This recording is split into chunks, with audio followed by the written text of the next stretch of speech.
afternoon and welcome back to Mac on the Air. I'm Eric, KC9YDC, and I am continuing down this antenna path that we started on the last episode.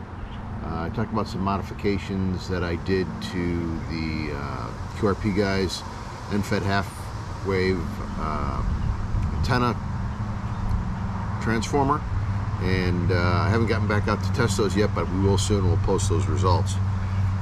Today I was out there watching some videos on YouTube and ended up on KK6USY's channel, and he made a lightweight QRP half-wave end-fed specifically for a trip he was going on, and I've done a couple others playing around, and this one actually looked like a pretty good design. So today we're going to make one, and it's all going to be based off of a BNC to banana plug adapter, and be pretty lightweight. I would think a couple ounces, 2-3 ounces by the time we're done.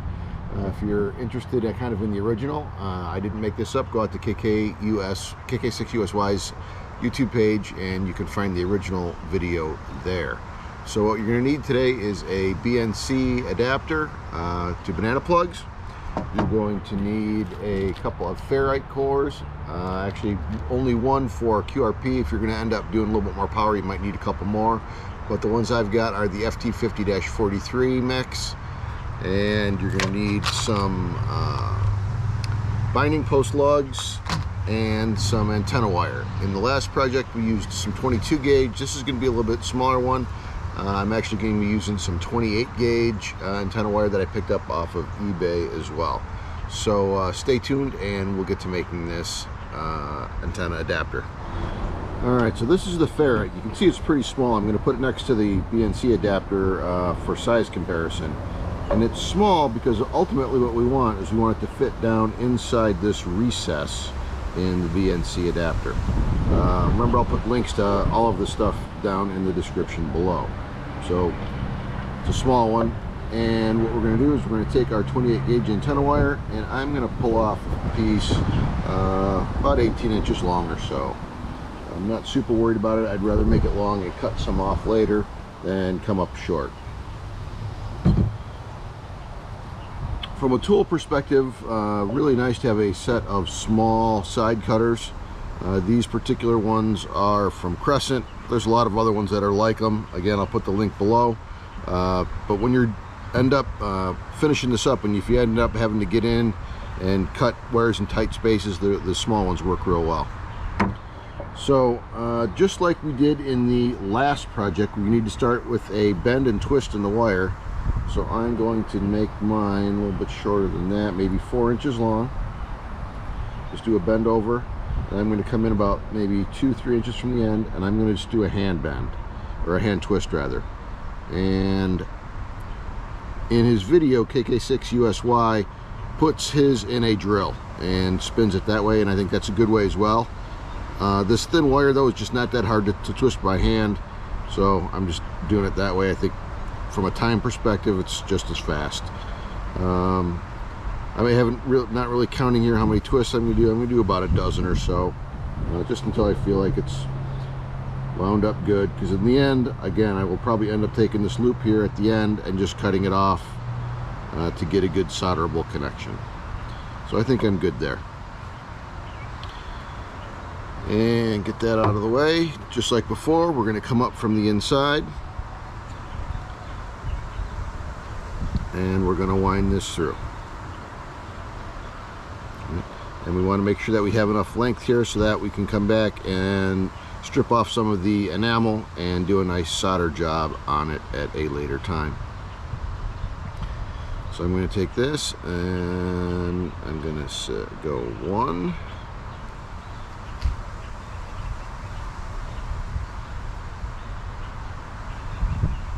and 2. All right, remember we count windings when they pass through the center of the toroid. So I've got 2 primary windings there. Right, so I'm going to lay that down, and that's what it looks like. On the secondary leg, which is the long leg here, I need 14 windings. I've already got 2 because they're twisted together. So I'm just going to keep winding and finish that out. and just like before, I'll show you a couple and then speed this video up because this is not that exciting. The only thing that you want to make sure that you do is you do not kink up the wire, because it will break. Especially this 28 gauge is very thin, and I think, as I talked about before, I have broken this wire on other projects, so you want to make sure you don't get any kinks in it as you pull it through.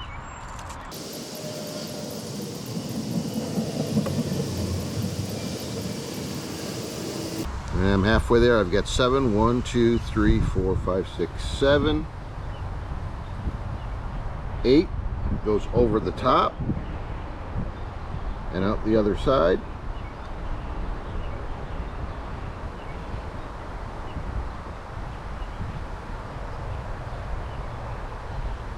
As we pull it through. Make sure you don't overlap the windings. Right, but that goes through the middle, so we count it as a winding. And now we start coming back the other way.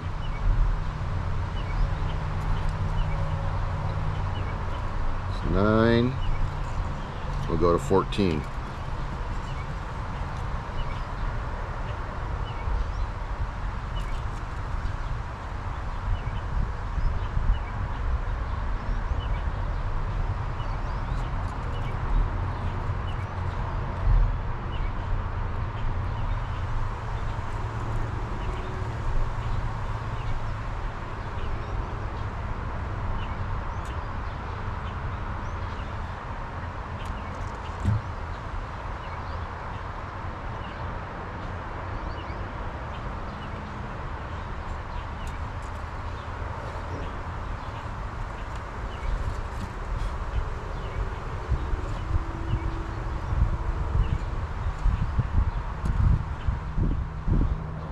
And there you go, 14 to 2, and it's going to end up with being a 49-to-1 transformer. Now on to getting it onto the BNC binding post. Alright, so the next thing is we need to do is prepare these wires for soldering. And so what I'm going to do is I'm going to cut them each to be about 1 inch long coming off the toroid core. Zip it there. There. I'm going to make the other one a little bit longer for now, just so I can make sure I can tell the difference. So my longest leg is the one that actually has the most windings on it. Once I'm there, I need to prepare it for soldering, and I need to strip the enamel off of the wires. So to do that, I've got a razor blade here, and I just put it in a scraper holder, but you can use a razor blade bare as well. And you can see right on there that the enamel comes right off of the light scrape.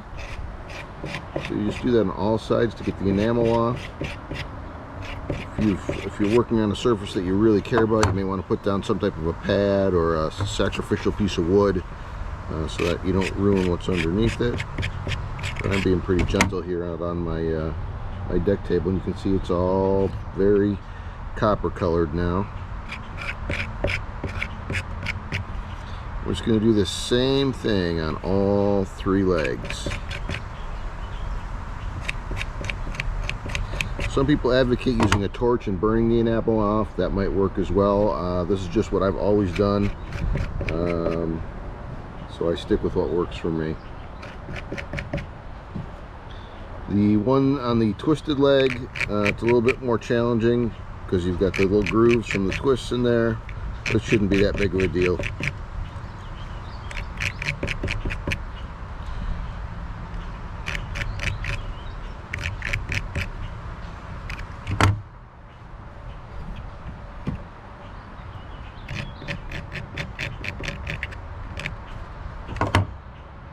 Alright, and I think we got it there. 3 legs, all prepped. Alright, so I'm going to come back to this BNC adapter for a minute, because one of the things I want to make a little bit more clear than what you saw if you went back and looked at the KK6USY video, is why this is wired up the way it is. So the BNC adapter, if you look at the end, it's got a center conductor and an outside shield conductor. The center conductor connects to the red pin and the binding post.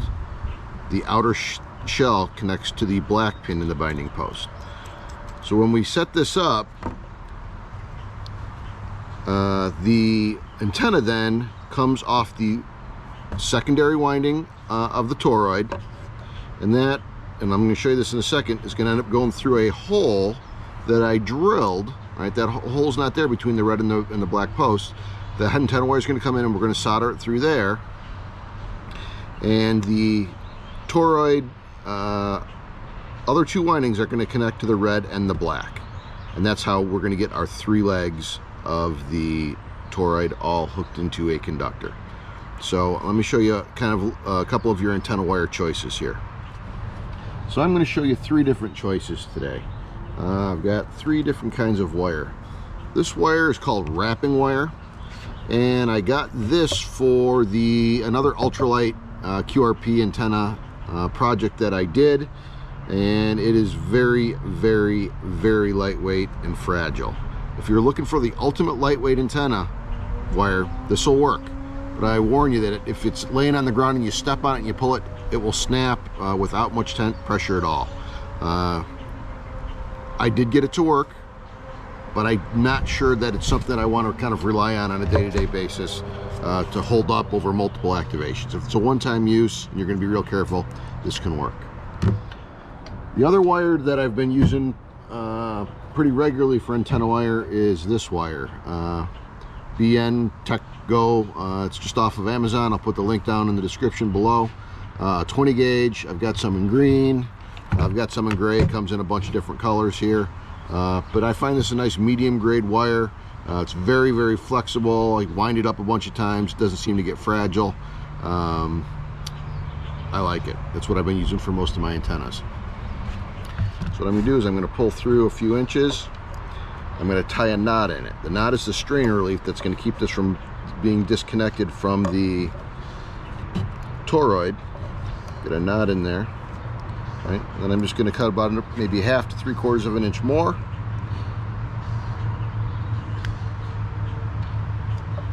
And we're going to strip this wire so we've got maybe a 1/4 of an inch or so exposed. If you've got a nice wire stripper, that probably is a little bit easier way to do this. But I've been stripping wire with cutters since I was probably 6 years old. So that's where we're going to start. We're going to now take our toroid, and actually first we're going to put the binding posts on. So let's do that next. Let me get those binding posts out here. And these are actually oversized. One of the kind of interesting dichotomies that you're going to get is that when you find binding posts that are large enough to fit over the top of the binding posts on these connectors, and you can see this fits just about right. This is actually set up for 6 gauge wire. Well, we're running 28 gauge wire, right? So it's a little bit ridiculous. So when you end up doing your soldering, you're going to have to kind of take that into account. This is going to take a lot of heat to heat this up, but it's just a compromise that you're going to have to make. The other option that you have is instead of running binding posts, instead of running lugs on your binding posts, you'll notice the binding posts do have holes right in them, and you can insert your wires right in there and screw them down with the binding posts and see how that works. So that is another option. And actually, I'm going to try that. Let's see what happens. We're going to deviate from the plan a little bit and run this route. I think it's going to make it a little bit lighter, and I won't have to worry about overheating and burning through the wires that are on here. So let's run it that way. But first, I'm going to take the wires here and hook the output wire of the toroid up to the antenna wire. And I'm just going to give it a little bit of a twist. And then I'm going to solder it into place. And I'm going to solder it using my Ryobi 1+ soldering iron. And it's awesome. I love this soldering iron. It is a combination. You can run it off of AC, or you can run it off of one of the 18-volt battery packs. Makes it really nice to use out in the field if you need to. You can bring it with you with a battery. and use it for any kind of soldering jobs you have out in the field. Alright, so my soldering iron is nice and hot now, and make sure that tip is tinned up, and just lay some solder on there. A lot of the folks I see soldering on a lot of these videos don't quite do it right. Soldering is not a dabbing activity. You want to lay your soldering iron on there, get it hot, touch the solder on, and let it flow. Solder flows. If you end up dabbing it and you're getting puddles of solder, you're going to end up with what's called a cold solder, and essentially it's got a lot higher resistance. It's not what you want. So I've got my primary soldered on here now. I am going, or my secondary rather, the output, and I'm going to cut off this extra little leg that I've got.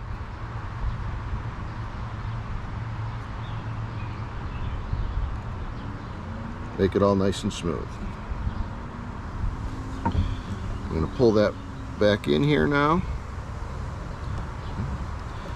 and try to get the wire to lay inside this recess how we want it to.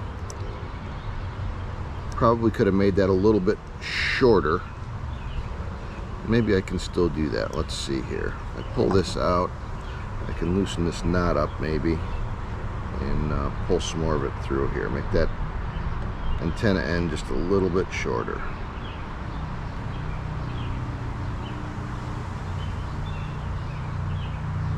There we go. It should help at least a little bit.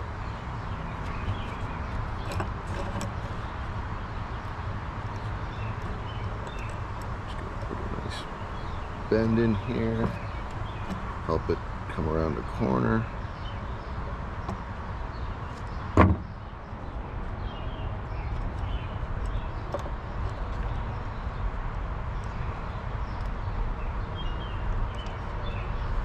And run it like that. Then I can take the stripped ends of the input wires and hook them into the binding posts.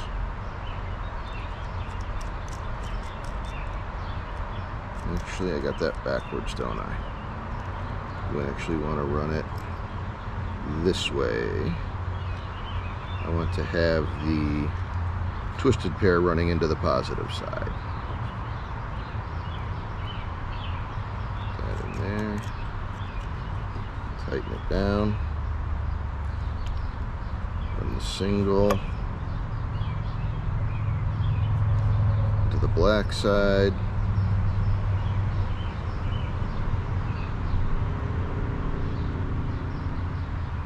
Tighten it down.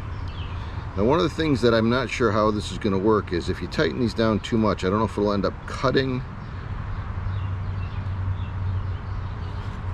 the wires because they're so thin or not. All right, so we've got that. And then the last piece that we're going to do is we're going to have to add a 100 picofarad capacitor across these two poles. And unfortunately, I do not have the capacitor in hand at this time, so I'm going to come back. When you see me, it's going to be a few days later, and what I'm going to do is I'm going to just run one leg of each capacitor right into the binding post like we did with the antenna wire. We'll see how that works, and we'll do some testing. So when you come back, it'll be a few days later. Alright, so we are back in the shop, and I got to admit I jumped ahead a little bit, and I didn't film the whole thing, but I'm going to recreate it for you here because it's really pretty darn simple. The capacitors came in a little baggie like that. I bought 10 of them because if this project goes well, I anticipated making a few more for friends and for different bands. And I take one, and as you can see here, all I did was I unscrewed the two binding posts up enough to reveal the holes that are underneath. They're the same holes that I used to put the ends of the inductor in when I tuck those in there, and then just tighten these down.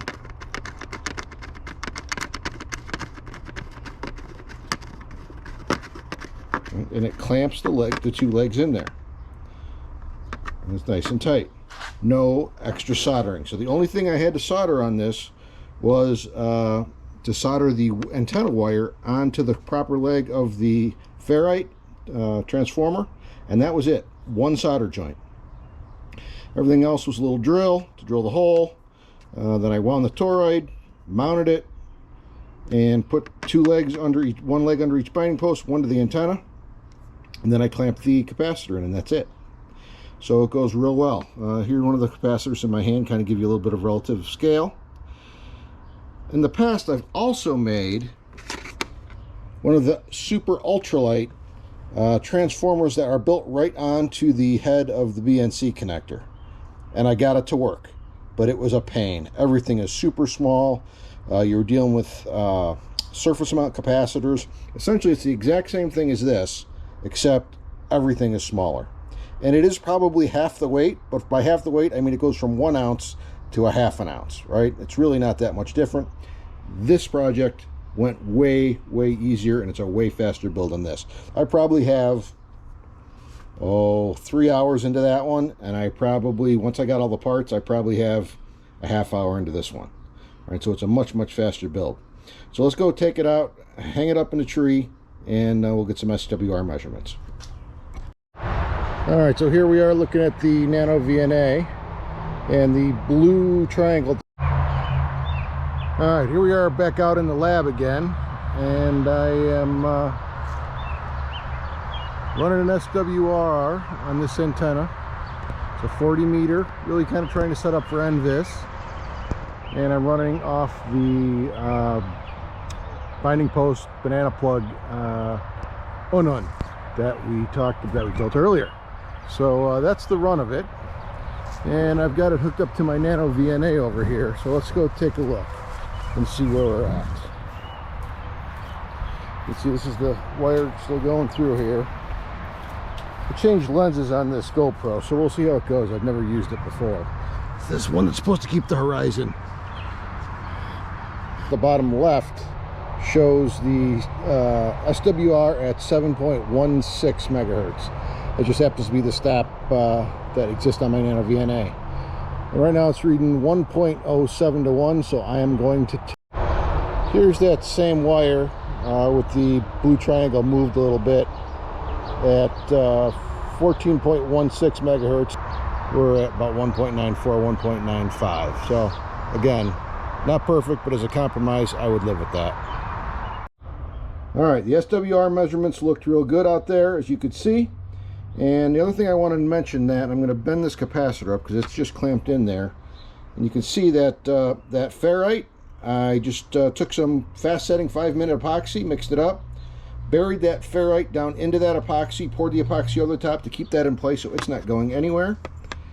I'm now going to take that capacitor, bend it flat, and I'm going to put a piece of heat shrink tubing over the whole thing to keep it all in place. So this is that epoxy I used earlier. Picked it up off of Amazon. DevCon Home 5-minute epoxy. Squirt it out in 2 parts, mix it together. Works great, sets fast. And now I'm going to put this heat shrink tubing on. This is 1-inch heat shrink. Again, picked it up off of Amazon. And all I'm going to do is slide it on here, almost all the way up to where the connectors go, and so the BNC pops through on the other side like so, and I'm going to hit it with the heat gun.